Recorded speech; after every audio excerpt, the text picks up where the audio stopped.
माजी उपसरपंच गोविंद बर्गे यांचा घात झाला, त्यांना आत्महत्या करण्यापूर्वी टॉर्चर केलं गेलं असा गंभीर आरोप त्यांच्या मेहुण्याने केलाय। गोविंद बर्गेंकडे रिव्हॉल्वर आलीच कुठून, त्यांच्याकडे रिव्हॉल्वर नव्हतीच असा आरोप मेहुणा लक्ष्मण चव्हाणांनी केलाय।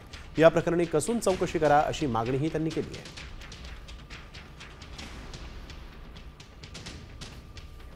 गुन्ह्यामध्ये काय काय म्हटलं तुम्ही फरीदमध्ये? गुन्ह्यामध्ये त्याला आत्महत्या करण्यास प्रवृत्त केलेलं आहे।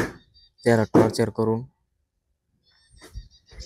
बऱ्याच दिवसापासून त्याला टॉर्चर चालू होतं। कारण पोलीस म्हणे पुढचा तपास करू, त्याला पैसे मागण्यात येत होते वारंवार पैशासाठी। याच्यात आत्महत्या घातपात झाला असं आम्हाला वाटतंय। त्याला लवकर जे आणखी कोणी आरोपी असेल त्याला लवकर पोलिसांनी ताब्यात घ्यावं, त्याला न्याय द्यावा। आजपर्यंत रिव्हॉल्वर त्यांच्याकडे कधीही नव्हती आणि त्या दिवशी कुठून आली ते बी आम्ही सांगू शकत नाही। त्याचा बी तपास पोलीस यंत्रणेने करायला पाहिजे आणि आम्हाला न्याय पाहिजे। त्यांचं वागणं एवढं चांगलं होतं की ते स्वतः आत्महत्या कधीच करू शकत नाहीत।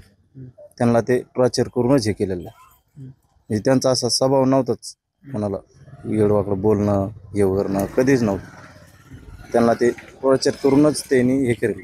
साम टीव्हीसाठी लुक्का मसला, बीड।